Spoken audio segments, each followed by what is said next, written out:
Okay, hi everyone. This is the first episode of a show that I came up with called CLEARVIEWCAST, and basically, um, the sort of, I guess, inspiration for this is that since I was a kid, my dad would tell me all kinds of really kind of crazy stories about growing up in Clearview, Queens, in the 70s, I guess like 60s, 70s, 80s, and a lot of the stories are really funny. Some of them are kind of dramatic, and I always felt like it would make a really great book or a movie. You do not want to write a book about Clearview. You know, when I was in college, I tried to, but Oh, really? You never told me that. yeah, but it was very episodic. Well, see, I like that. I couldn't really tie the stories together into a single narrative, Right. and so it would be, well, this thing happened, and then this thing happened, and they weren't always tied together. More often than not, they weren't.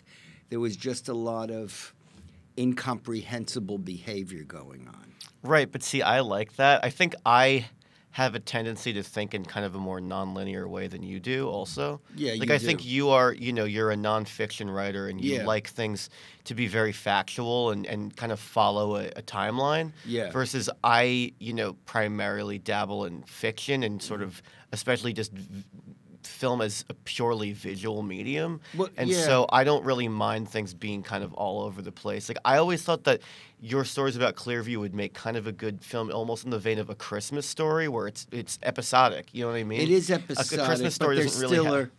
there still are consistent characters. Right, but I think you're the consistent character because these are all things that Right, you but then I would have to experienced. put myself into the story, which I You didn't want to do?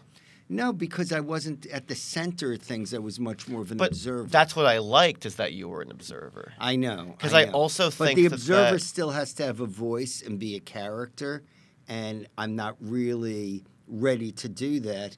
Being a professional, I don't know if I would call myself a professional journalist. I think you're a professional journalist. I'm You've been working as a journalist professionally since you were like in your early 20s, since I was 19. since you were 19. But So you know, what do you mean you wouldn't call yourself? Wait. What do you mean you wouldn't call yourself a professional well, there's a journalist? lot of questions about what is journalism, because is it a Okay. pure representation of the facts, or are you trying to distill things into a narrative to suit that narrative? And so, I think both although can be true. I like to apply journalistic flourishes to what I do, Right. but there's always, and nowadays where the country is so polarized, and there are terms like fake news. Right. People are always So questioning. now you me. want, because of that, you will not call yourself a No, I professional do call journalist? myself a journalist.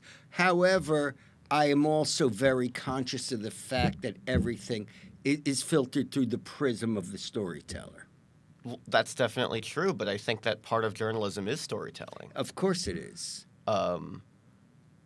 Okay, well, that's a whole other conversation. Yes, it is. But we're here to talk about Clearview, and I guess Well, I did start to say I tried to write a book. yes, when you I was- tried to write a book about it. and I did compile about. Do you have those manuscripts? I probably. I do. want those manuscripts. I mean, they're probably upstairs in the attic, but Can you find them? your mother is in the midst of throwing a lot of things out. Yeah. And I'm sure that will be cast out. Well, I'll have to talk to her because I would really like to try to keep if those. if you can unearth that. The two golden manuscripts, of course, this will be a later story. Yes, but this is, there's John another D'Agarty's manuscript I really want. the yeah. crazy professor. Maybe we can we'll get back to that and, later. And John D'Agarty is from Clearview. That's so- right. And you can say John's name. Yeah, because John is. He's your buddy. Yeah, he's my buddy, and Okay. There's nothing. That is, if we have time today, I want to get back to that, but we not should right now. probably get John D'Agarty on the phone for that. We could.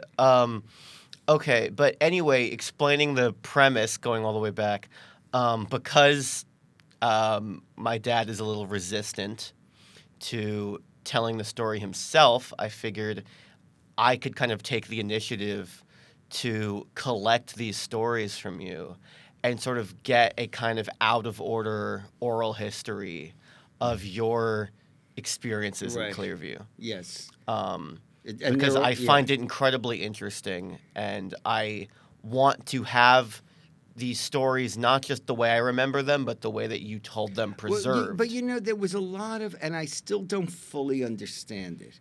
There was a lot of very antisocial behavior. Oh, I know, and that's And what I enjoy hearing about. And I try to put it, I've tried to apply logic to it. I mean, Yeah. everyone I knew, more or less, they grew up. Their fathers were in the military in World War II, Right. and so Right, including your my dad, father. yeah. Yes, so I think that My grandpa. that there was a great deal of there was a culture war of sorts going on between generations. There really was a generation gap.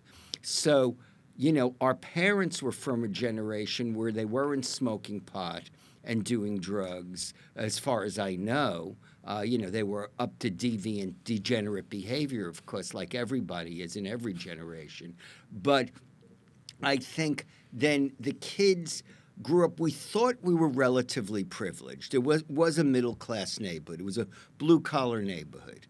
So my father started as a construction worker and ended up as the vice president of construction for a department store chain. My friend Dave's father was a mechanic at the Pepsi Cola factory. John Diagardi's father was an accountant. He had a white-collar job. So, there were a lot of cab drivers in the neighborhood. Mm-hmm. There were police officers in the neighborhood.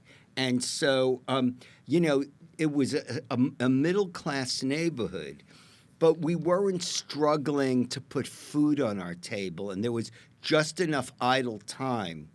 We weren't like an immigrant community where we were, we had to work and support our parents. Right. And so there was a lot of time to loiter. And I think that gave way to a lot of the deviant behavior that occurred. Right. So now going a little bit back, because as you pointed out when you walked in here, this graphic is not technically Clearview, it's a side street. But you didn't actually live in Clearview. I didn't. Okay, so because Clearview also is not. That's not technically a real New York City designated neighborhood. No, right? it's a section of Whitestone. Yes, and it was a housing development. Right? It was a series of garden apartments. Right. And I happened to live on a side street surrounded by Clearview. Locked. I was on 166th Street, so Clearview was across the street. My grandmother lived around the corner in Clearview. Howie Pyro of DX and Degeneration and the Degeneration and the Blessed. Yeah. He lived down the block and around the corner on Willets Point Boulevard. And then on the other side of the block, there was Utopia Parkway, and that was all Clearview for a good chunk of, a good couple of blocks. Right. And then, but I feel like Clearview became a slang term it's a frame of mind.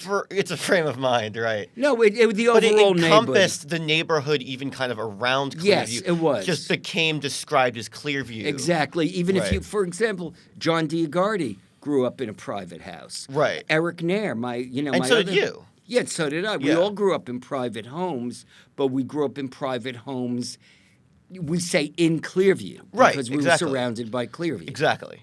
Yeah. That was what I wanted to clarify. So this would be a side street in Clearview. And it's not, but it looks like where my cousins Pauline and Carol lived. They Might be. No, it's not. Well, it's close. It's close. It Yeah. looks similar to their blocks. Okay. Well, on that note, who was which cousin was the really Meshuggah one? I mean, who, Richie? No, the female cousin. Oh, Lisa. Lisa. She's passed away. Yes, Lisa's passed away. Are you comfortable talking about her, or As long as her sister doesn't hear it. you probably won't? Can't promise anything. I mean, Lisa, to be serious, Lisa probably had some kind of neurological disorder. Yeah. because I remember when we were little kids, she would get on the sliding pond, as we called it. Now it's just called a slide.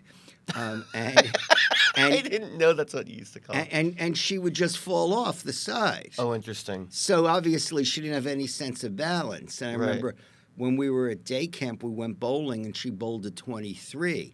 So there were issues with coordination.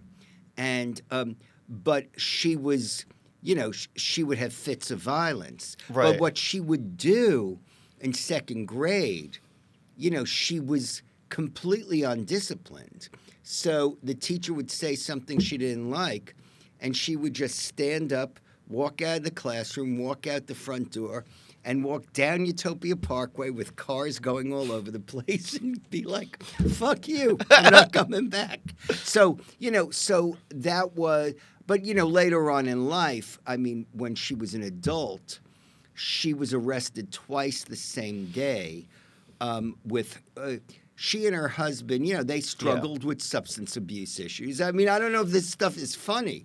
And, they would go back and forth. Well, some of the, I think, individual incidents are a little funny. Well, because it's, and I'm not saying it's funny in the sense that, like, these, I would laugh if I saw these things occurring in front of me. But you probably I think would.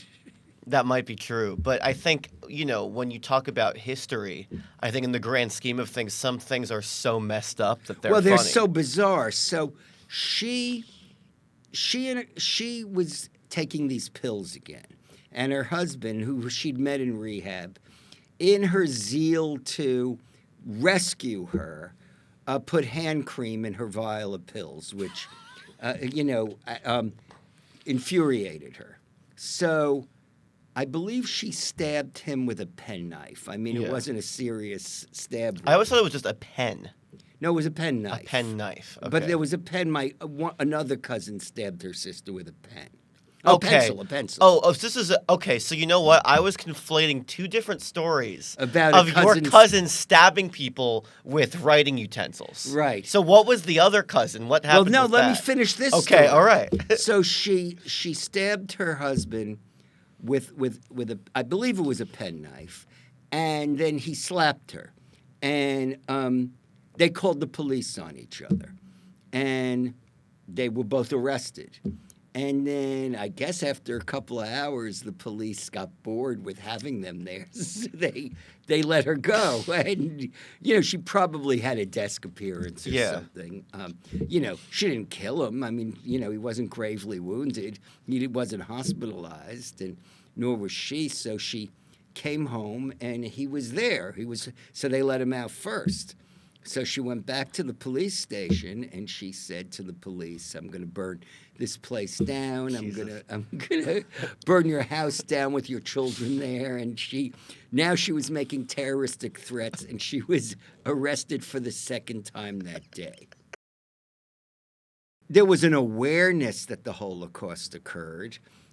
My cousin Carol in Portland. I'm sure there was sort of not even a generational trauma. I mean, I'm sure a lot of the people that lived there were Holocaust survivors. I mean, my Uncle Bernie was a Holocaust survivor.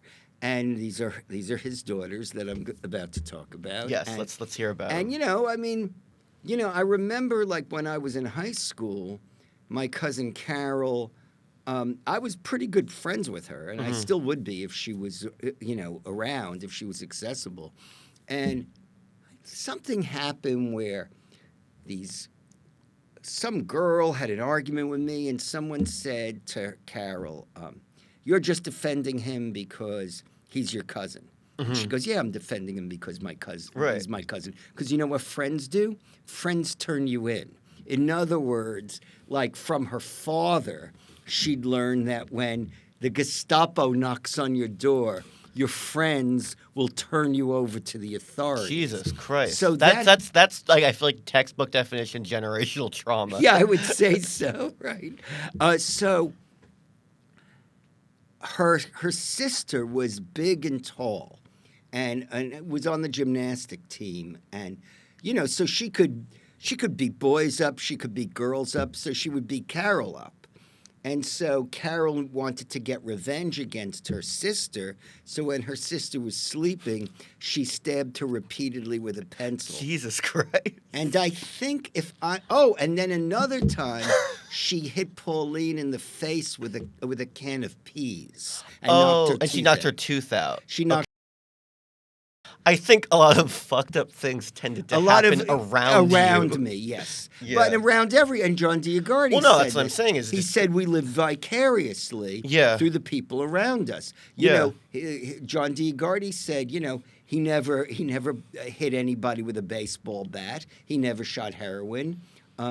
He wasn't in the Ookie Cookie Club where kids would jerk off on, Why don't you elaborate on the Ookie Cookie Club? Why don't you tell me about Well, there was one guy who's, and now I'm talking about my cousins. I mean, Andrea. Well, you don't have to say no, their names. Andrea could talk in depth and in detail about this guy. But he had this club of kids, and he would get them to do homoerotic things. And how old was this? Probably junior high school. Okay. Then. And so there was a game, Ookie Cookie, where he would have two kids. Where two guys would jerk off, and they'd have to jerk off on a cookie, I believe, and then the last one to come would have to eat the cookie.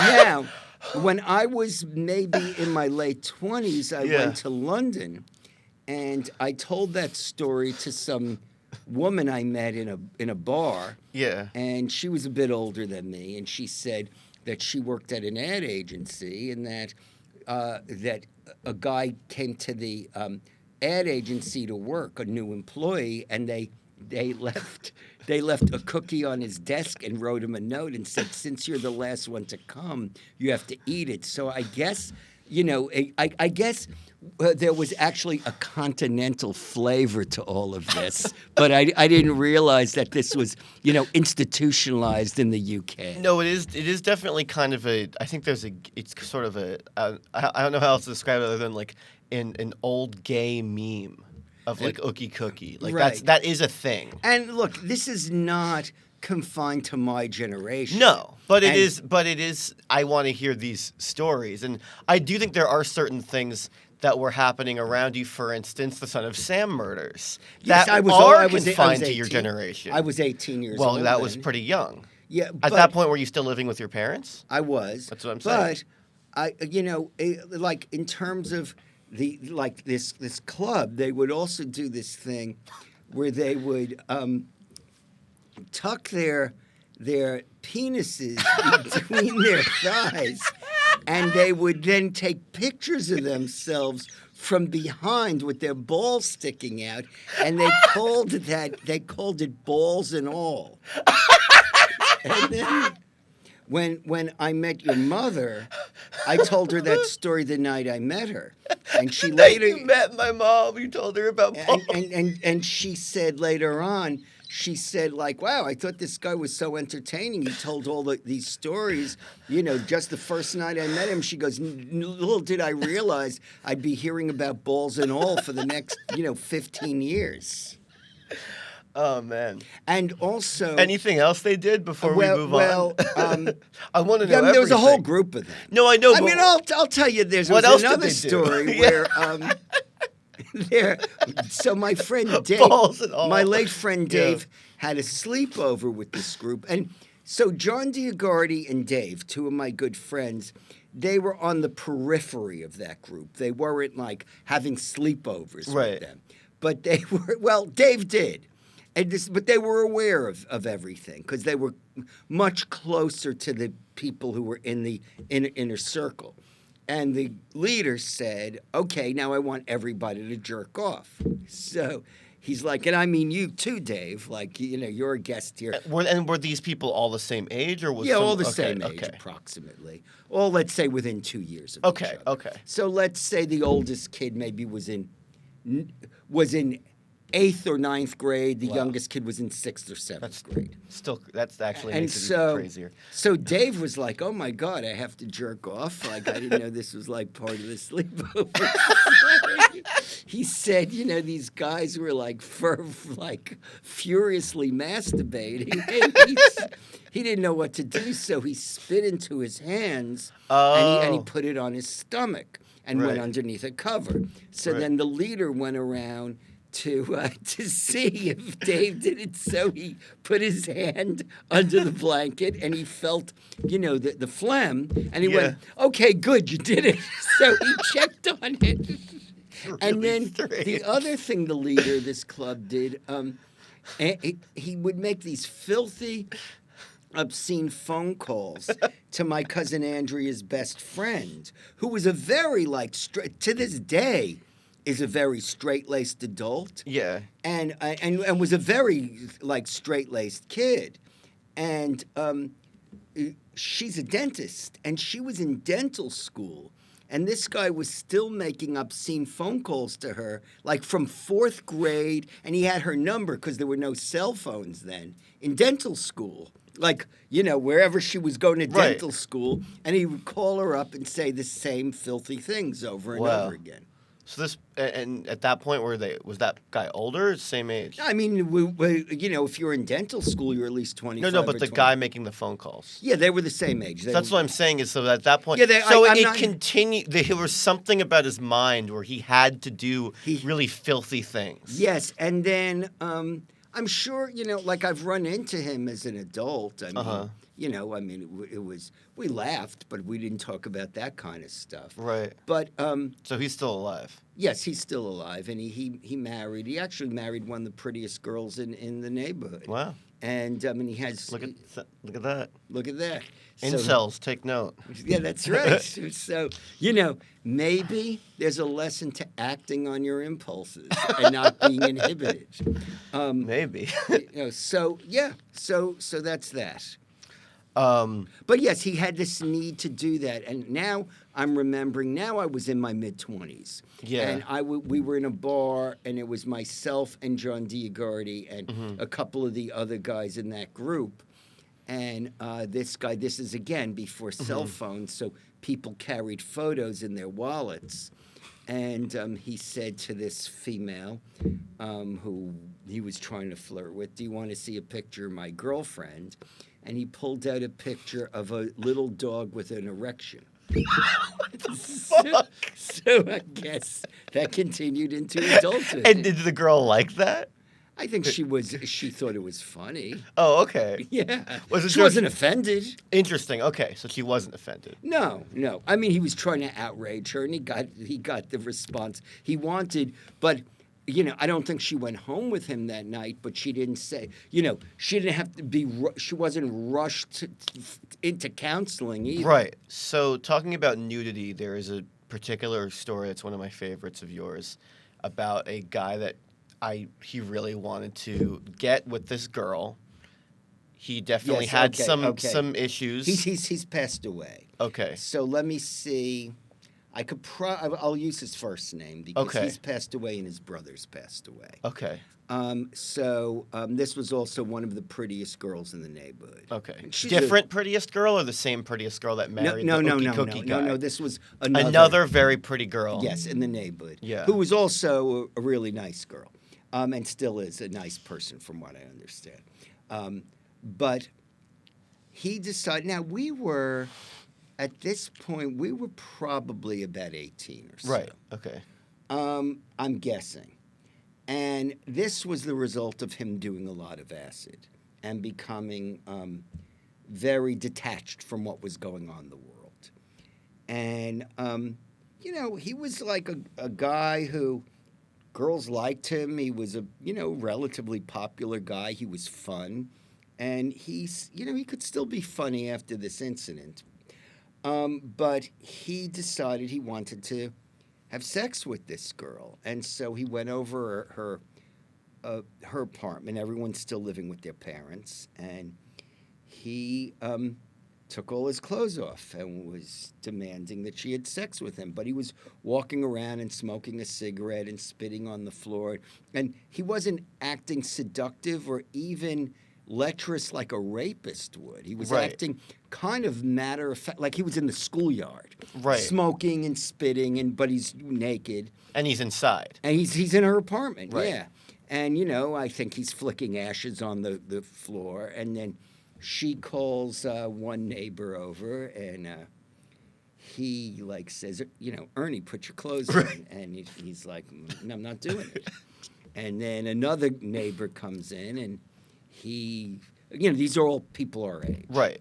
And he, tries to help out, and then he splits, Right. he's done. And then another kid comes Now, in. at what point did this girl, she just left, right? No, she's calling other Okay. males our age Got to it. try to get him to stop. And he's her friend, so she doesn't really know what to do. Right. And I don't think she's afraid of him. Right. She just wants him to leave. Right. I think the biggest fear was probably, why is he behaving like Well, this? right, yeah. And so eventually now 3 guys have tried to reason with him. And he's walking around smoking and spitting, and people are walking in the apartment, people are walking out of the apartment. So, there's a cast of people going in and out. Yeah. And Then she called his mother, right? she called his mother. And his mother came, and she said, put your clothes on, Ernie. And he wouldn't do it. And so they called the police, and the police put him in a blanket, and they took him to the mental hospital. And, and he, from that point forward, he was always medicated after that. Right. But not long after that. Now, I would talk to him still. Yeah. And he comes down to the schoolyard, and this was PS 209. I have a 209 tattoo here, Very up over cool. here. You want to show it to that camera? Yeah, it's 209. It's above the Unisphere, which is a symbol of Queens. And, people hung out in the 209 schoolyard until they were about 30 years old. Yeah. It's not like, oh, you graduated elementary school. I was in PS 209 a couple of weeks ago. My friend is the custodian there. Right. So, he grew up around the corner, and he's now the custodian there. Now I forgot what I was going to say about. We'll let okay. Ernie come to the Ernie. school, So yeah. Ernie comes out of Creedmoor, which was the mental hospital, and he goes into the schoolyard. And one of the older guys meaning he's 22 or 23. He's like, "What kind of medication did they give you?" And he tells them, and he goes, "They're just trying to, make you into a zombie. They're trying to just make you into a puppet, and then they could, just suggest things to you, and you'll do anything that they'd suggest." And I mean, the government has done this to people. They've done human experiments on people, and it's all making sense. It's making Right. sense to me. Right. And he goes, "Throw the medication out. You can't be controlled like this." So Ernie throws the medication out, and then boy. he tells me the next thing he knows, he's in his room, and he's holding a knife to his throat. There's an edit. He doesn't remember what's happened in between. And his stepfather is there. I believe it's his stepfather. And he says, "Put the knife down, Ernie." And he says, "Okay, Zelda," because he thinks that his stepfather is Zelda, the next door neighbor. So obviously these are stories about mental illness, and they're not really funny, but It's cumulatively. bizarre. I think cumulatively, the fact that so many of these bizarre things happened. Right, that's the thing. It's cumulatively. If you're That's talking about journalism. nudity, there's another guy. Yeah, I want to hear all the nude stories. Well, I'm not going to say his real name. Don't say his real name. But his nickname was Dicker because he used Yeah, to take his yes, I penis know. out. Yes, let's talk about Dicker. And so Dicker, now I've seen him in recent years. Checked it. Again, he had drug issues, and this was common at the time. People they were former heroin addicts, and they would be put on the methadone program, or methadone, as we said in the neighborhood. And instead of taking the methadone to temper their urges, they would take a little extra methadone and they would mix it with Valium. Right. And so they would get really wacky and stoned. And this guy, who was pretty low key when he was not in this frame of mind, and he also came from a pretty traditional, hardworking Italian family, he would always pull his dick out. Right. That was his thing. That's why they called him Dicker. And right? they called him Dicker. And, and he was older than us, so he would drive us around. So if he'd go, and back in the 70s, like, people would hitchhike. Right. So he's driving some kids around, and there's these girls who we kind of know, and they're hitchhiking, like in Flushing to Whitestone or wherever they're going, to College Point, and he says, "Here's my dick. Want to see it grow?" And he starts rubbing his dick, and the girl, she's like, "Fuck you," and she spits on it. Yeah. And and then he had these friends, and they were tired of him always pulling his dick out. So he's like, one guy is sitting on a curb, and Dicker comes up behind him, and he pulls his dick out. He pulls his dick out, and so his friend just reaches over his shoulder and grabs it and just yanks it, and he goes, "Wee, this is fun." And Dicker put his dick away. Dicker. And when you were a little kid, I had told you these stories. Yeah. And so there was one time we were going to visit my parents, your grandparents, and you were in a bad mood before you got out of the car. And I said, "I'm going to put you in a much better mood." Yeah. And I said, "You see that guy across the street?" Yeah. And you said, "Who? That older guy with the gray hair?" Yeah. And I said, "That is Dicker." And you smiled. Yeah, that would definitely put me in a good mood. You had an acquaintance, maybe kind of a friend for a while, who was obsessed with the telephone company. Telephone. They'd climb up the telephone poles, and they wanted to there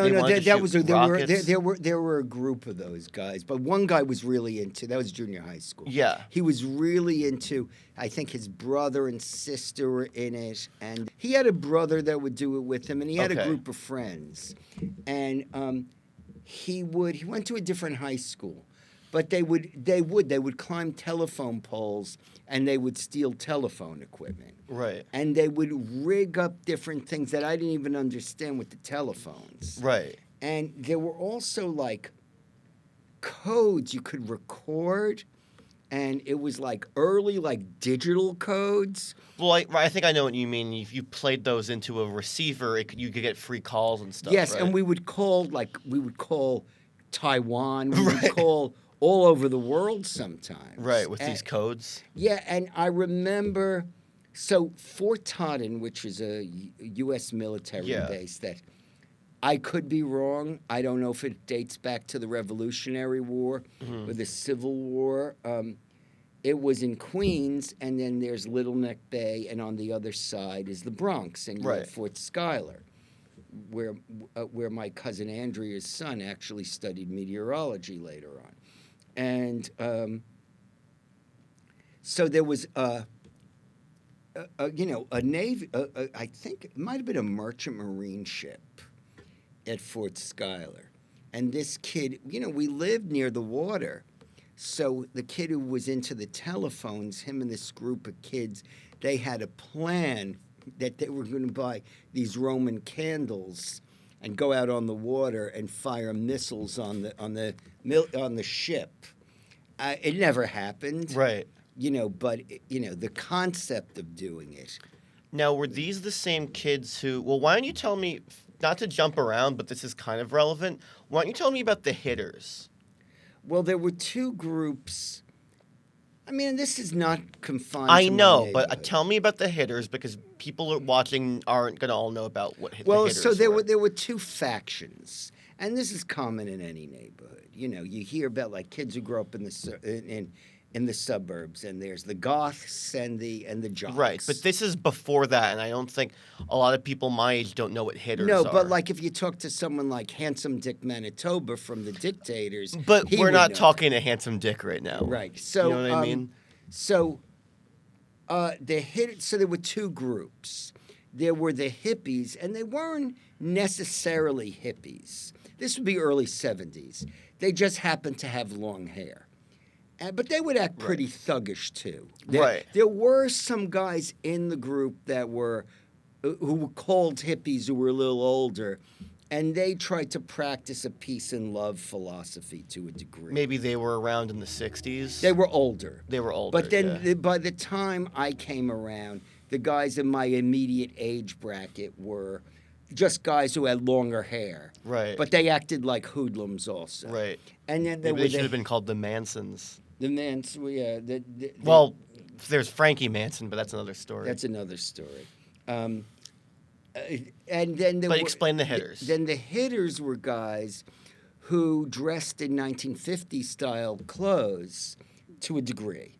Some of them were starting to get long hair too, because the everything was evolving. Yeah. And Now, what year would this have been? 71, 72, Okay, 73. right. And they didn't really... Now, there had been hitters that were hardcore, like black leather jacket, Right. greased back hair. That's a few years earlier, just like there Right. were hippies who were love beads, peace and love. Right. There were those two factions. And during that period, there would be... The hitters would attack the hippies. Right. By the time... Would the hippies attack the hitters?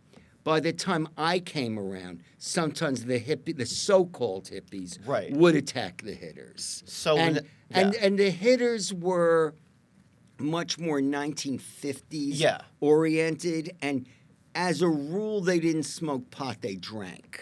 But when they did smoke pot, they went immediately to heroin. Like, I'm not saying all of them. A lot of them. Some of them. There were also guys who were so-called hitters who were nice, sensitive guys who just hung out in that group because culturally that's where they drifted. So what I want to talk about now, going back to this, I'm pretty sure one of these kids who like to mess with the telephone poles, you told me a story. Now, I might have some of the details wrong, but the hitters were playing a concert, or they had some concert they were holding. Yes, it was. It was. Wow, I forgot about that. That's what I was trying to remind you of. This one, because this was a specific kid, right? So there was a band called The Spirit of 56. Right. And 1956, Yes, greasers, pretty evident. I mean, we know what greasers are. Hitters were basically greasers. Right. What actually ended the hitters was the disco era. Right. They were blue-collar guys who were, as a rule, I mean, one guy I know who was part of that group is an accountant now. So, right. They weren't all, a number of them were the ones I knew. Right. Were decent guys, and some of them acted like thugs. Some of the hippies acted like thugs. But there was this band, The Spirit of 56. So if you were a hitter, like that was your band. Right. Because they were, And were they local? I think they were local. Yeah. And they were playing at Little Neck Bay. This was outdoors, right? Outdoors, underneath the Throgs Neck Bridge. And so it was like a 1950s concert in like 20 years after that music was popular. And suddenly their amp gets dragged across the stage, but you don't see anybody dragging it. The amp just goes sliding across the stage, hits the ground, the dirt, and now is being dragged away. And the kid who liked the telephone poles has a mini bike. Yeah. And he's trying to drive off with the amp. With the amp. Right. And I think some other kids were stealing equipment too. Right. So I don't remember. In the middle of the concert. In the middle of the concert. Yeah. And I don't remember that kid getting a beating for it. Oh, interesting. I thought you told me that the hitters caught him and they beat him. I think they retrieved the gear. Yeah. And by the time they retrieved the gear, he was gone. Okay. And they didn't know who he was. Right. So the Throgs Neck Bridge, which goes between Queens and the Bronx, there's an entrance ramp. Right. And underneath, and again, kids everywhere have these stories.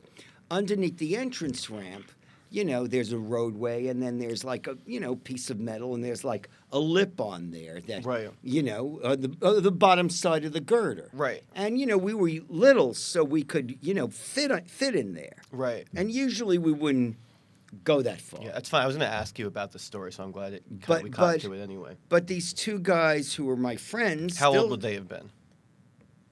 5th or 6th grade. Okay, so young. They're young. And they decided to, right where the Clearview Expressway turns into the Throgs Neck Bridge, crawl into the girder underneath the roadway.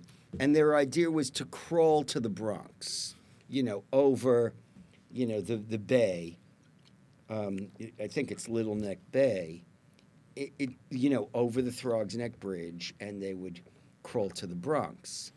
And they get pretty far up. They don't. And of course, they haven't even thought about how they're going to get back. No. I guess they'll crawl back. Right, but so they think they'll crawl in that space, and then they'll turn around, they'll crawl back, and it'll just be an adventure. But they get over the water. Right. And they're not in the middle of the bridge by any means, but they go over the highway that leads to the bridge, over the bay, over the area we called the bay, which was the grassy area that, where the concerts were and are held. Right.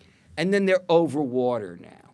So looking down, it's a terrifying sight. Yeah. And one kid just freaks out. Yeah. And he says, among other things, my mother told me not to hang out with you because, there'd be trouble. And the other kid was like, well, we're like over the water, so let's just crawl backwards. So they had to crawl backwards over to, where the highway turned, where the roadway started. And that was it, but, that's the story. Okay, so now there was another kid that you told me wanted to kill cats, and you said he had a final solution for all the cats in Clearview. He called it the final. He called it the final solution. So called who it was the- that? Or Well, I don't you don't wanna have to say tell his me who it is. name. You don't have to say his name. Sometimes I conflate some of these people into one person. So why don't you tell me about this person?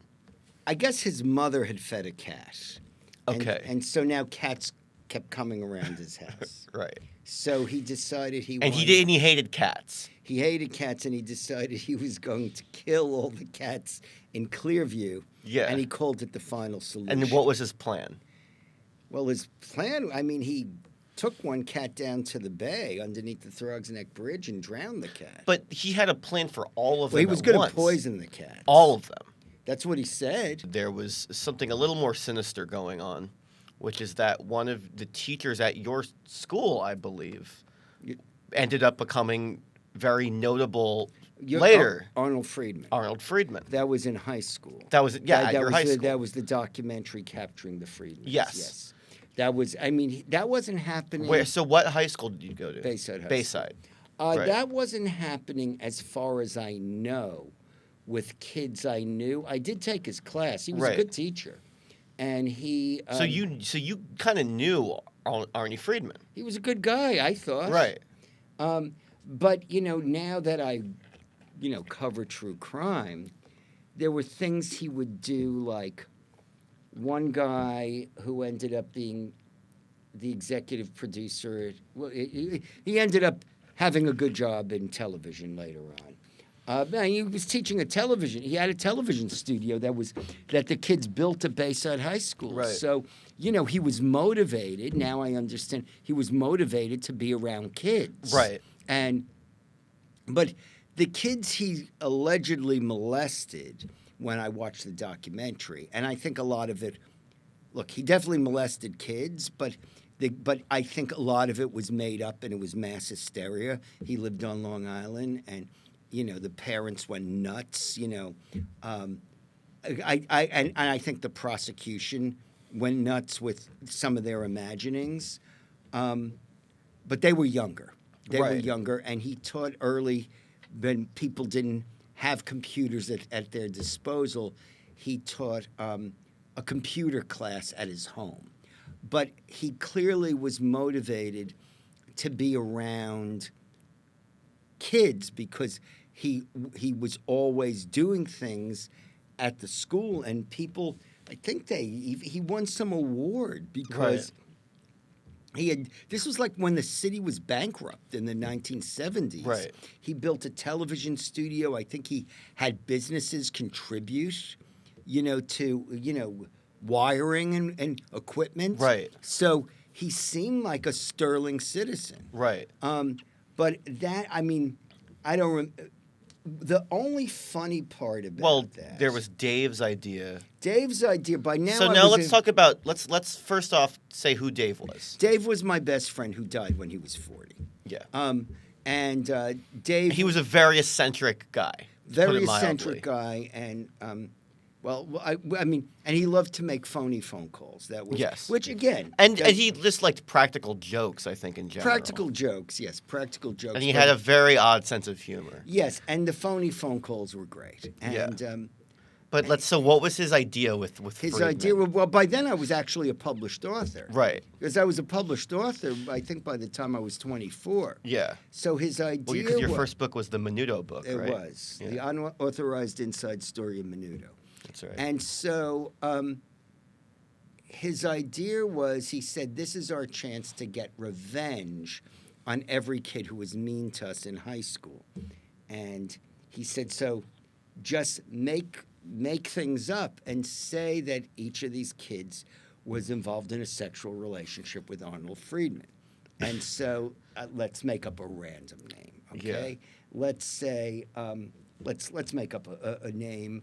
We'll make up a Jewish surname because the kid was Jewish. So let's say the kid's name would have Ira been Schwartz. Ira Schwartz. Okay, that's Yeah. it. I didn't know an Ira Schwartz, so this is good. Perfect. So it would be Ira Schwartz. This was Dave's idea for Yes. paragraph 1. Yes. Ira Schwartz hiked up his trousers and buckled his belt. Boy, he said, it's sure hard. It's hard work being the president of Arnold Friedman's Naked Club, but it's sure worth it. That would be paragraph 1. And Dave also wanted to write me to write a book about the art of making Phony phone calls. phone Yeah. calls, and all he had was the prologue to the book, and Yeah. it would be called "Why the Phony Phone Call." So why don't you tell me a bit about Dave? I don't even know where to begin. Well, I think there's some pretty good stories with Dave. Um, He liked to tell tall tales. yes, What did he tell you about Lost in Space? well, he loved Lost in Space. It Yeah. was his favorite show, And he loved space in general. He did love space. So, Lost in Space was a show that was on the 1960s, and he would say things. Well, I was so gullible, I believed him sometimes. Right. But he would say it very convincingly. Yeah. And he said that his family was traveling around California, which now I know wasn't true. I mean, he had a blended family. Right. And there were like 6 kids or something in it. So his family certainly didn't have the money to go driving around California in the summertime, nor could they manage kids of all different ages to be, Right. driving around like that. And he said, and they just happened upon the Lost in Space set, like as if you drive around California. Again, we're in elementary school, Right. and like people are just making movies everywhere. Right, yeah. Like so, you're driving around and they're shooting Lost in Space, and he says the family stops and everyone on the set stops and everybody comes over and. Will Robinson, who's the son, shakes Dave's hand and says, "You look like me." And, there's all these funny interactions, and the robot is giving him a ride inside the robot costume. And then he goes, and then I actually got to play a character in Lost in Space. And I said, what did you play? And he goes, I don't know if you ever saw that episode, A Monster's Baby.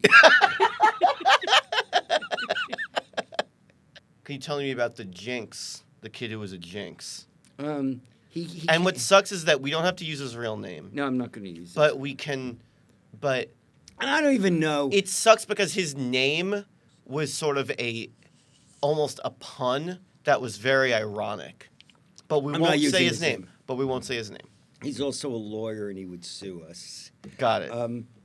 But no, we don't have to say his name. Look. How about we'll call him Heshi? That wasn't his name. Anyway, well, I know that's. It doesn't matter. Okay. The rumor was that he was a jinx, and yeah. Dave used to say, "Oh, I don't like hanging around with him because he's a jinx." Yeah.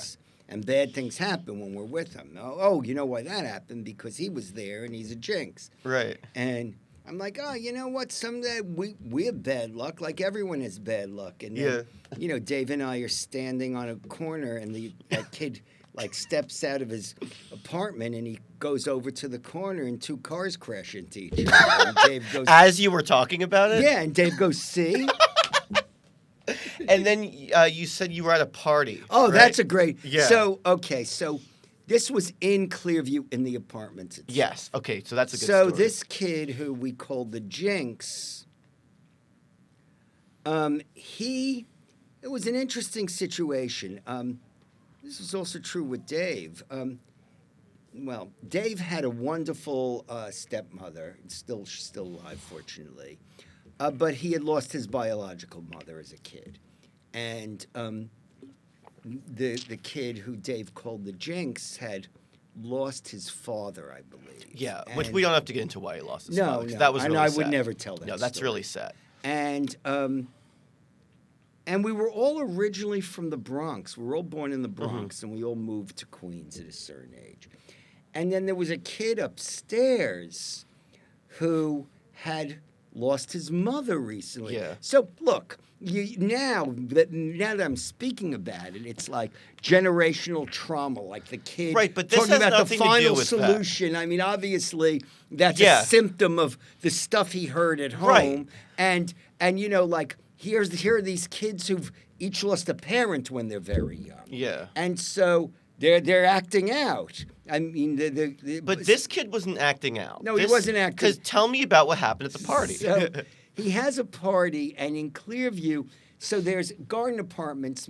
There's a tiny garden in front of the a building. There's only 2 floors. There's 2 doors. There's 2 apartments here, 2 apartments here, and the top apartment has an attic. Yeah. And so this kid on the second floor. And this kid was on the second floor. That's the Jinx, right? The Jinx is on the ground floor. Oh, he's on the ground floor. Okay. But so he decides to have a party. Right. While his father's away. Right. And so there's no parents around. Right. Because each of them are in single parent families. Right. Right. Okay. And he has some of the party in the attic, where you have to like pull down the ladder and climb up into the attic, like in the house where you spent part of your childhood in Brooklyn.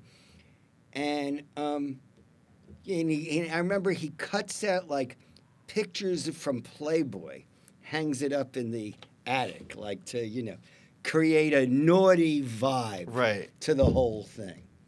And there's alcohol all over the place. Right. And there's kids like in the attic jumping around. Right. And, the kid who Dave called the Jinx, suddenly we see his foot come through the ceiling. The ceiling. Yeah. And it's like next to the lamp. Yeah. So he's jumping around, and now you think about it, there's not a solid floor there. Right. So that's that. That's, and I remember there was like a mad scramble. Yeah. To try to fix it. And I don't know if, some kids might have been stuffing like newspaper or something in the hole. So when the kids, father came home, he wouldn't notice, which I'm sure he did. Yeah. And then we go downstairs into the kid who's the Jinx's apartment. Yeah. And he has a little brother who's much younger than us, who's with us.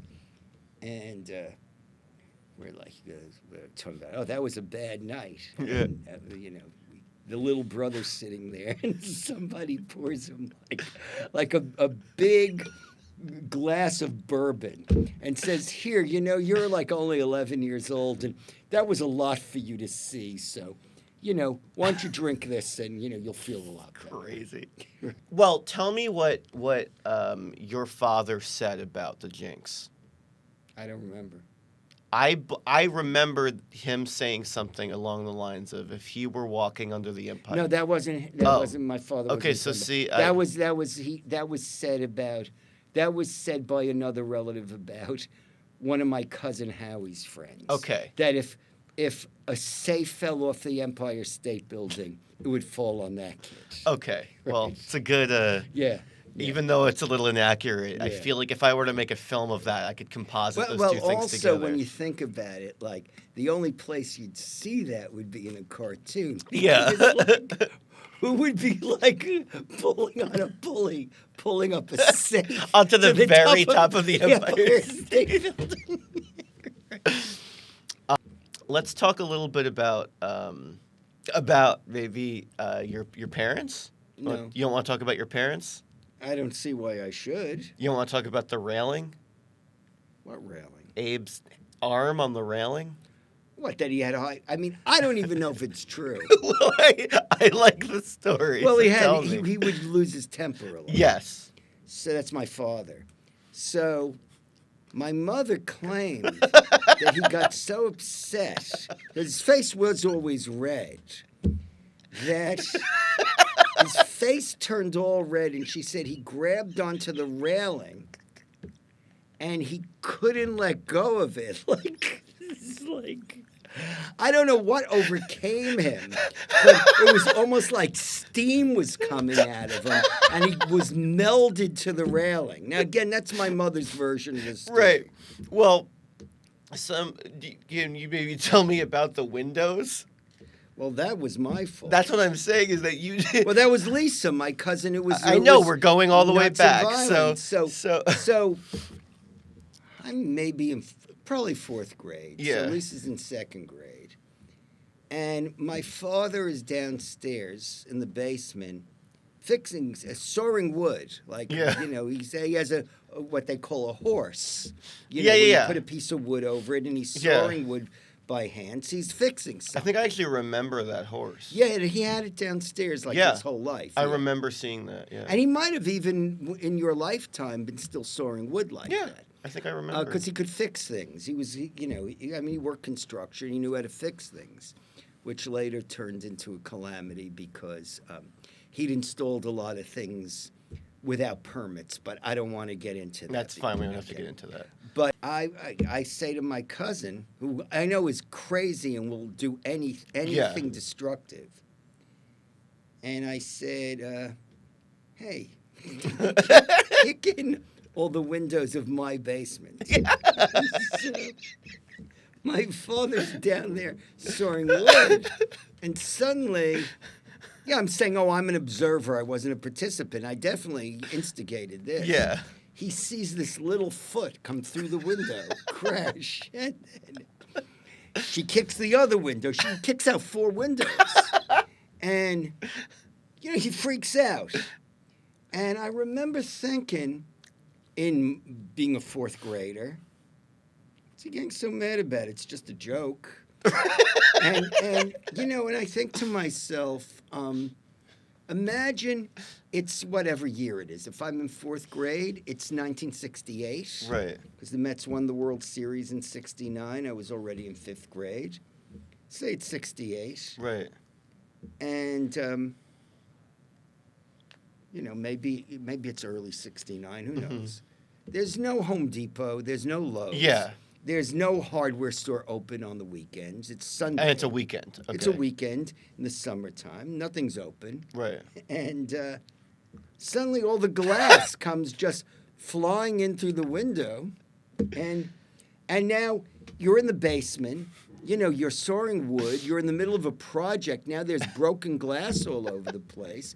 You can't really repair it. You have to put, like, wood there. Right. Now you have to cut more wood to cover up the windows Right. until you have to pay your money Right. to buy windows, cut the glass, Yeah. fit it inside the window pane. You know, it's very stressful. Yeah. But at the time I thought, well, what? You just wanted to see what it would look like for glass No, to I just shatter. thought it would be funny. And I also thought it would be funny to get my father aggravated, but I didn't realize he would get that aggravated. Right. I thought he'd be like a little bit like, oh, you kids. Right. But that's like when I tried to grab a policeman's gun. Right. There was a policeman talking to a group of kids. And I was around that age, and I went up behind him and tried to take his gun out of the holster. Right. The idea was that he wouldn't notice, and I would then go, hey, think you forgot something Right. here. And he'd be, oh, shucks, you know. Right. But instead, he grabs my handle, Right. my wrist right away. I probably wasn't even holding the holster yet. I was probably like grabbing the back of his belt or something. And so I'm looking, and this group of kids are standing around him. And I see their faces. They're like astonished. They're Right. like, what an idiot. And then I'm walking home, and some of those kids run right by me. I'm like, oh, they must be in a hurry. And when I come outside, when I go around the corner, my parents are in front of the house. Oh, shit. So they obviously went and ratted on me. What a bunch of little rats. And one of them was the head of the Ookie Cookie Club. Wow, we were really taking it full circle. Now we know some stories about about your father getting very aggravated. There's a story I really like from when you were pretty young about you getting aggravated because your mom said that the Beatles are Meshuggah. That's true. I was in kindergarten. Yeah. And you really loved the Beatles. Yeah. It had to be kindergarten. 64, the Beatles came to the U.S. Yeah. So you would have been 5 in 64. Yeah. So I believe I was in kindergarten at this point. And, yeah, I was always talking about the Beatles. Yeah. And my grandfather in the Bronx owned a bodega, and they had Beatles cards, like baseball cards, you know, bubblegum cards. Yeah. And, you know, I knew what day that those Beatles cards would come in. And I would, you know, my parents would actually bring me to the store so I could be there when the truck arrived. So, and my mother did take me to see Meet the Beatles at the Bay Terrace movie theater. I remember Meet that. Meet the Beatles was the Beatles. No, I'm sorry, not. Are you thinking of Hard Day's Night? Hard Day's Night. Hard Day's Night. Meet the Beatles but I is an did album. Yes, I had that album. Oh, okay. I had that album. That might have been the first album I ever requested. And that was probably the original Capitol pressing yes, in America. It was. Yeah. So that was the first album I ever asked my parents to buy me. And I don't know, it was Sunday, and It's always on Sunday. And my father was reading the newspaper with all the sections spread out. It was the New York Daily News on the living room floor, laying on the living room floor. And I'm in the kitchen, and my mother puts a bowl of tuna fish on the kitchen table. And I said something about the Beatles, or maybe I was drawing a picture. She said, put the pen away, or put the crayons away. I said, well, I'm drawing a picture of the Beatles. And she goes, you know, all the time with those Meshuggah Beatles. And I got so mad that she said that I flipped the table over. And the bowl of tuna fish shattered all over the floor. My father's in the other room, and I just see him, like, coming around into the kitchen with his eyes bulging out and his face, again, like, bright red. And I don't remember if I tried to argue the point, but I did feel justified in what I did.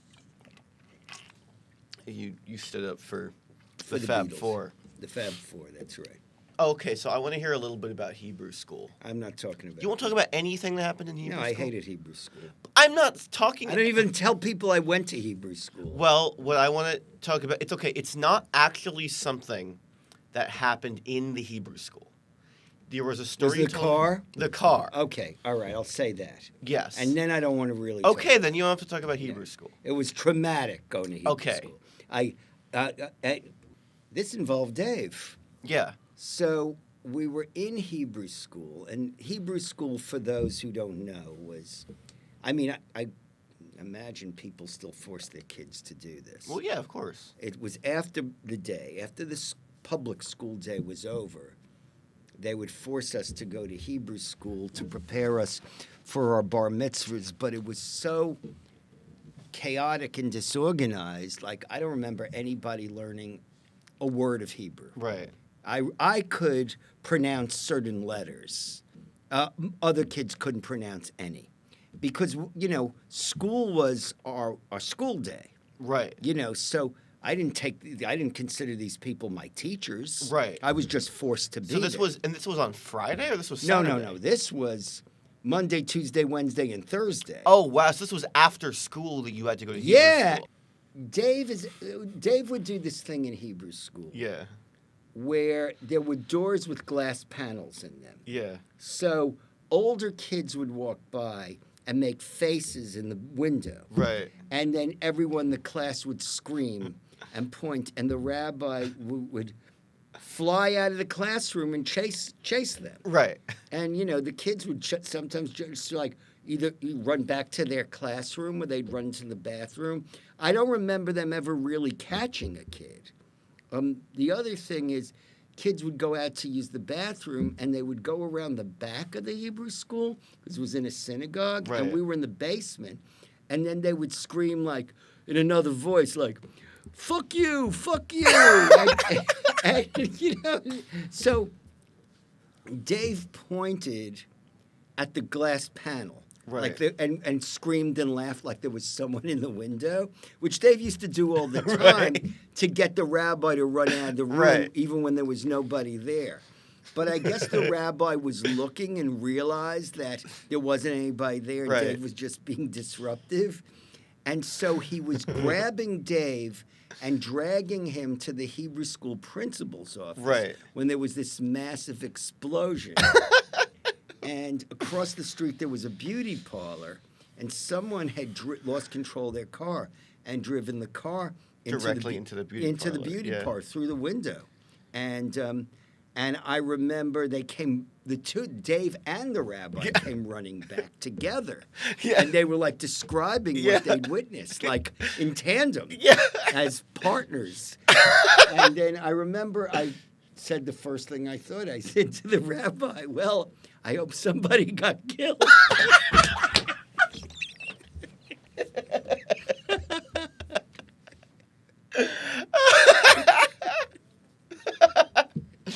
See, that's a really good one. You get a punchline for it and everything. Yeah. Now, you told me there was a kid who chewed up a Snickers bar. Yes, that was in Hebrew school. But and then he pretended to throw up. It wasn't a Snickers bar. It was a $1 million bar. Now I think it's called $1 million bar or something. Never heard of that. It was a Milky Way? What? No, Milky it was Way? No. a candy bar with peanuts. Okay. And he would chew it up and he would pretend he was sick in Hebrew school. Right. That's what Hebrew school was like. Right. Every day he'd pretend he was vomiting. He'd vomit out this brown, chunky stuff. Well, because didn't he want to use it to get out of Hebrew school? There was some. No, kid there's another story. Yes, with that. tell me that. And this kid ended up becoming a police sergeant.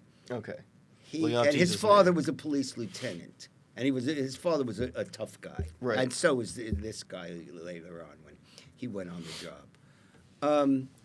He didn't want to go to Hebrew school, so this other kid says to him, a neighbor, he goes, well, if you don't want to go to Hebrew school, eat an entire jar of baby aspirin, St. Joseph's baby aspirin, and you'll get sick and you won't be able to go. And so He does. Right. He eats a jar of aspirin, and he goes, "Hey, Mom, I ate too much candy. I can't go to Hebrew school." And his mother, and is this other kid who's like a third party who just Okay. observed the whole thing, Right. goes, like, "I cannot tell a lie. It was not candy that he ate. It was a jar of St. Joseph's baby aspirin." And this kid's father, the kid who ate the aspirin, Yeah. his father, I think, was sleeping Uh-huh. because he worked a night shift. His father, like, stepped through the bedroom window and, smacked him around a bit. So, What a Judas. what a Judas, yeah. Wrong faith, but Yeah. you know. Well, no, actually, the right faith. Judas? Judas. Would Judas have been well, I guess okay. I'm just Yeah, saying I is mean, in for the terms of first- that wouldn't be For the in first couple of hundred Right, years. but that's not in for the the old first couple of hundred years, if you But that's not in the converted Old to Testament. Christianity, if you were part of Christianity, you had to convert to Judaism first. Right. Until St. Paul. If we're- I'm talking more about the I mean, story all of this. Judas is not in the Old Testament. No, it's not. That was my joke. But yes, that's right.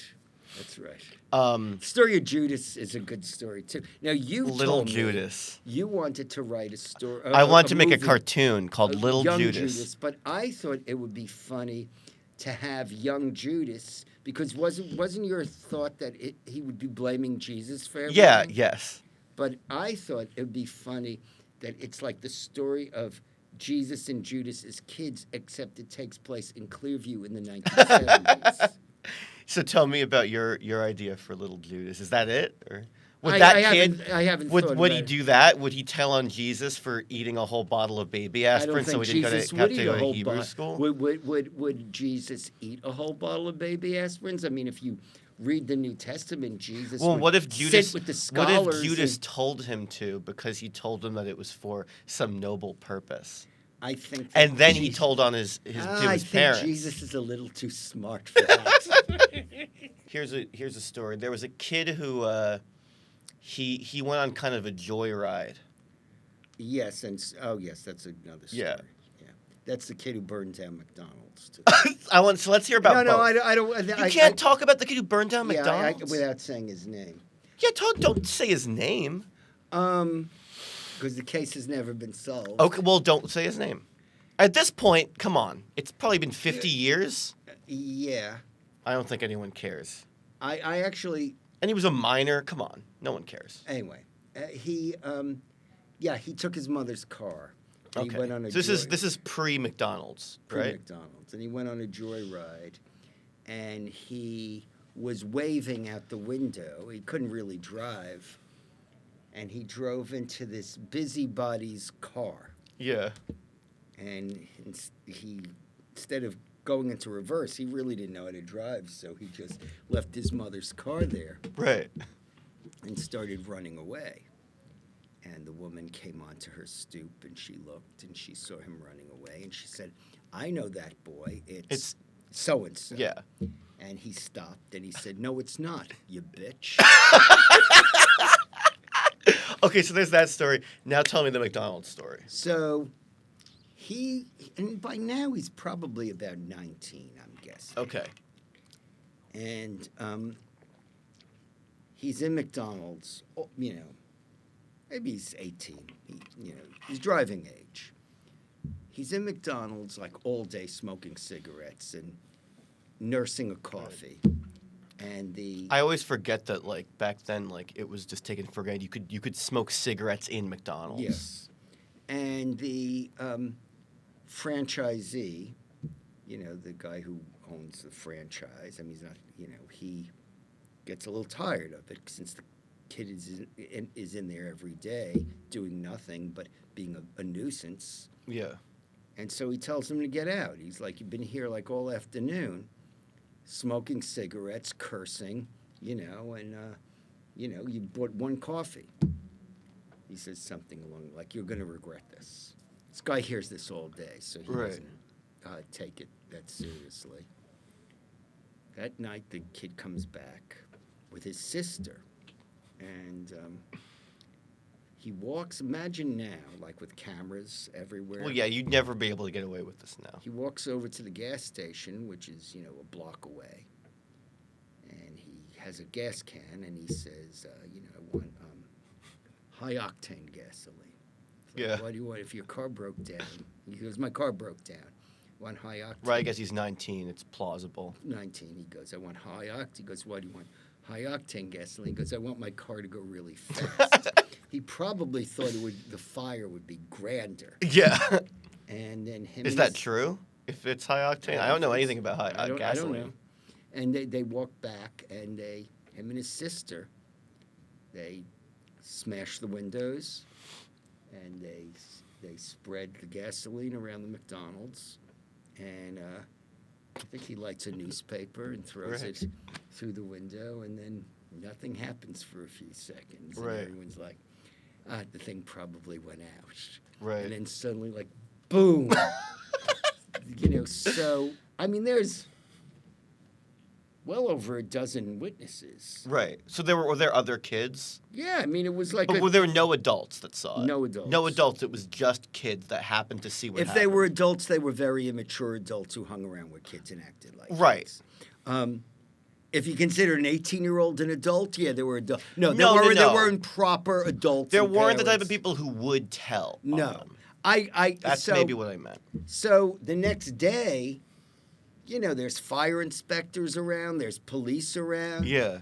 And they're asking, all the teenagers, what happened last night? And we're like, I don't say anything. The other kids are, I don't know. Like, well, McDonald's burned. Really? McDonald's burned down? No one said anything. No one said anything, and there was, think about it. It's pretty now. impressive. That of all of those kids, none of them managed to blab. I think even some of the parents knew, and they didn't say anything. Yeah. What good would it do?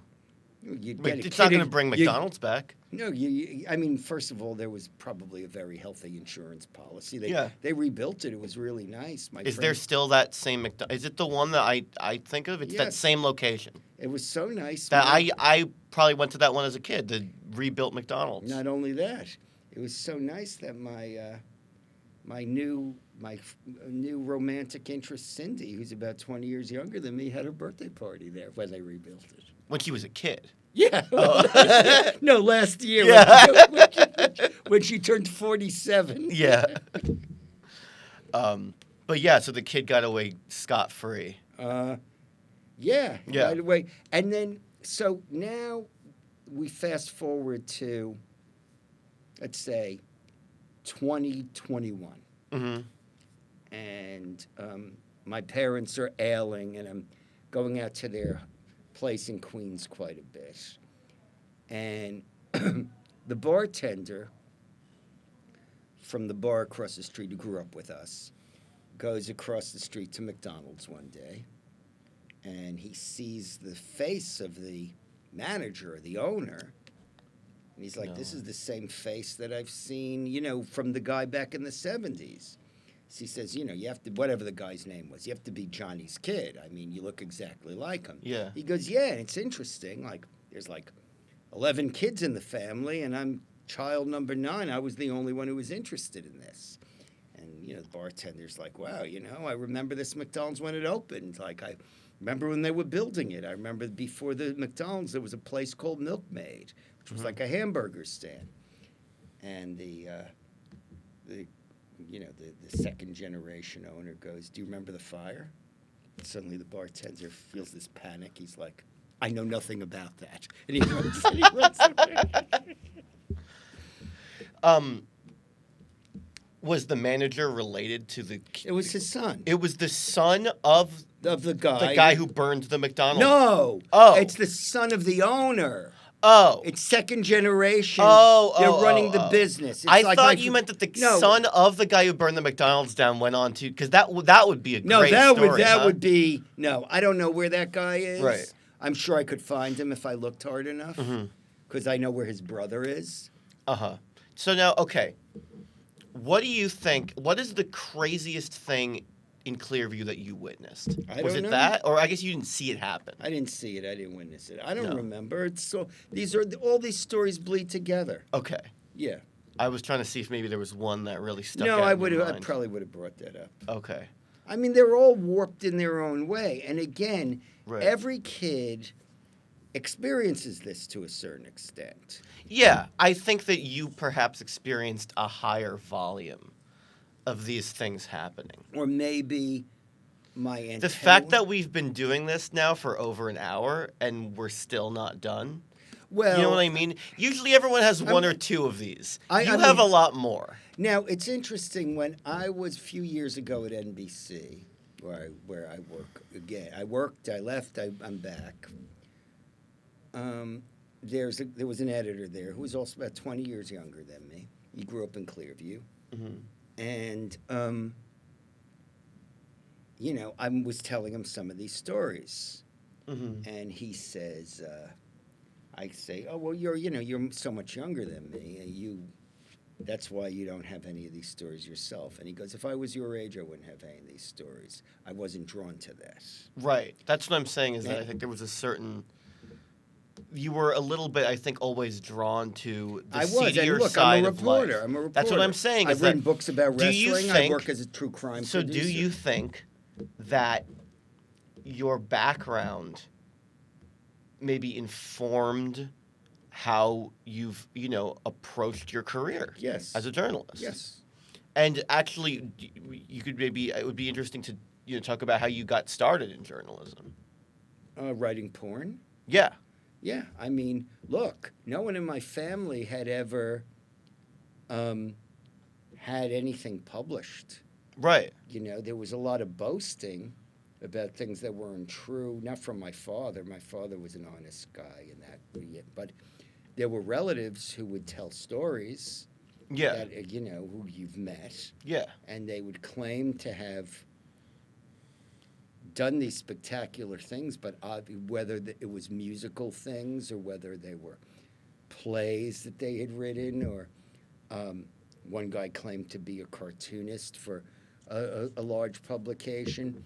I mean, everybody could draw and paint, and they had an artistic bent on that side of the family. But no one had actually gotten paid to do anything artistic. Right. So, I mean, I was 19 years old. I mean, everybody, at the time, if you wanted to look at porn, you had to get a publication. Right. You couldn't look at it weren't going to look at it on a rotary phone. Okay, so how did you get... So I went down to, I initially wanted to sell fiction. Right. And back then, porn magazines or men's magazines would have adventure fiction in it. Right. So I thought, I'll write for them, because it will be easier to write that fiction. And there was an ex-stripper who was a secretary. Well, she was the receptionist there, and like the office manager. And she showed some of my writing that I'd done in college to the boss. Mm-hmm. She called me up. She goes, Carmine says just write straight porn. And I did. I wrote a porno fiction story where the main character was based on my friend Dave. I didn't know that. And lo and behold, was it about a monster's baby? No, it was about him playing at a because he was a wedding. Yes, he performed at weddings. He was a wedding performer, drummer, and the story was called Dave the Rave Pounds the Skins, and I got it published. Do you still have that? I'm sure I do. I'd love to read somewhere. And then I was a professional writer. And then I was writing for community newspapers. I wrote for the Bayside Times. I wrote for, what was it? It was Stuyvesant Town and Village, like Stuyvesant Town and Peter Cooper Village had a weekly newspaper. So I was doing porn, I was doing wrestling, I was doing, music, I was doing community stuff, I was writing just stories about things going on in Queens for the Bayside Times, and I was, wasn't a lot of money, but I was was sure better than working in the bagel store, the Yeah. ice cream parlor. I just always find that interesting, and I do think it's kind of intertwined with Clearview in some It is. ways. I mean, I Yeah. lived in Clearview at the time, you know. I mean, I certainly did not have any issues working in the porn business. It all Right. felt very natural to me. In fact, there was a Which guy. I'd imagine back then it would have been a bit more stigmatized than it is It was. now. Not that it's not stigmatized now, but I feel like there is at least a pushback on some of that stigma. To a degree. To a degree. To a degree. You know, I think it's similar to the wrestling business in that in certain circles, people have gotten acceptance, but there's still, I mean, porn has more condescension towards it, but there are people who still condescend towards wrestling too. And wrestling, of all the things I write about, is you know, very close to me. Well, yeah, obviously wrestling. Because I've written so many books about wrestling. And now you kind of learned Spanish from getting Watching wrestling. Spanish wrestling transmissions in Queens, right? They were on. It was on a New Jersey station channel. New Jersey station. 41. We received. But you got it because Queens was close enough. Or Yeah, it was your on area of UHF, Queens. Right. and it would now be. Would it be Telemundo or Univision now? It was Right. then the Spanish International Network, and I would watch wrestling from Los Angeles. They would. Back then, they called it in the wrestling business bicycling tapes. Right. You tape something and it'd be bicycled, usually around the region. But we received it in New York. Now I remember there was a time when you weren't supposed to be allowed to watch TV. Yes, but if you want me to finish this, Okay. So it was on in Spanish. Yeah, I just don't want this to become a wrestling podcast, but this is an interesting story. So it was on. You're in on Spanish. enough wrestling podcasts. And yes. then I would watch wrestling, and then I would keep the TV on. So Right. I would watch the news, and I would watch variety shows, and I would learn jingles to commercials, and then I would buy the Spanish newspaper. So I did. I taught myself Spanish watching wrestling. It's very cool. So I guess everybody's informed by what they're exposed to. Yes. Like the Beatles wrote Penny Lane. Penny Lane was in Right. Liverpool. There was a time though where you were not supposed to be allowed to watch TV. How old would you? No, have I was been? not allowed to watch wrestling. You weren't allowed to watch wrestling. You had I- gotten in trouble. Yeah, over something. It wasn't that major, Right. but it was something. My punishment was I couldn't watch wrestling that Right. week in Spanish. You weren't allowed to watch it just in Spanish. There was a weekend show that was in English that I was allowed to watch. You just weren't allowed to watch the Spanish I one. think whatever I did might have happened the day before. Got it. Okay. And so for some reason, my father usually was home at night, but or no, it was daytime maybe. I don't know. For some reason, this was on the weekend too. I was allowed to watch the English language show that week, Okay. but I wasn't allowed to watch that one. And I remember my father wasn't home, and I said to my mother, well, I just want to check wrestling to make sure I'm not missing anything. And she said, okay.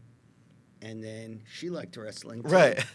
So once I turned it on, she was watching and I was watching. And she didn't remember I was punished, or if she remembered, she no longer cared. I always liked that story. You had an aunt that told you something Yes. was real. And let's end it with this. Because, Let's end it with this. Yes, so obviously, as somebody and I've told this story before, so this isn't the first time the public is hearing this story, but I asked, kids at school would say, wrestling's fake, which is not a term I like to use, as you know. Yeah, because of course. I've gotten to know the wrestlers so well, and I understand the injuries and the cost. No, I don't. The toll it takes on their personal lives. I think it's a much more nuanced conversation than It's fake. predetermined, but it's not fake. It's not. No. But kids said wrestling is fake. Right. And I asked my Aunt Sylvia, my father's sister. And, my family were kind of believers. So I said, is wrestling fake? And she pondered it. And then she said with sincerity, She said it's fake except when Bruno wrestles. Bruno being. Bruno Sammartino, the champion. Yeah. Because And is that your favorite wrestler? of all time, Yeah. I mean, I loved Bruno. I also Someone loved asked me recently, who do you I- think your I think dad's the- favorite wrestler is? Terry Funk of Oh, all okay. time. Yeah. Okay. Terry Funk would be the best of all time, in my opinion. Okay. Bruno, But you we all really have, liked Bruno. well, we all have an affection for Yeah. Bruno because Bruno was the hero. Okay, He so was your the aunt im- told you. So you're sorry. Your aunt told you that Bruno it was fake. You don't unless, want me to talk about Bruno Sammartino? Oh, it's fine. It's fine. No. I want I'm to. joking. I want. Well, no. What I want to talk about is then what happened later. Your aunt told you it's fake unless Bruno wrestles, Yeah. right? And then there was a moment where then you actually passed on that anecdote because you continued to believe it was real, right? I wouldn't say I. A lot of people said that at the time. But then someone, you told me that at some point you were talking to someone else, and you said it's fake unless Bruno Yeah, wrestles. because my aunt and told- that person said to you, "Who told you that?" And I said, my Aunt Sylvia. And Yes. then you kind of thought about it, right? Well, that was later on. That's what I'm saying. It was here's much where like, you're conflating. it. yeah. This is where you're conflating it. Okay. No. What happened was, she told me a lot of things. Okay. I was in college. I was taking a painting class, and Anita Bryant was the Anita woman Bryant. who did Yeah. the singer, and She also got notably pied in the face by gay activists. yes, because she was on this anti-gay campaign, and she was like on these. She had these platforms. She'd be on these Christian shows, ranting about the homosexual menace, and I mean, it's not that different now, but No, it's certainly not. But so I'm in painting class, and I said, the reason why Anita Bryant hates gay people so much, it's like she came home one day and she saw her husband having sex with another man. And the teacher went, "Well, who told you that?" And I said, "My Aunt Sylvia." All right, we'll end it there. Okay, we'll end it there. All right, that was the first episode, maybe first of several of the. Well, I don't Clearview. know about You don't that. know about that? All right. Well, thanks for doing this one.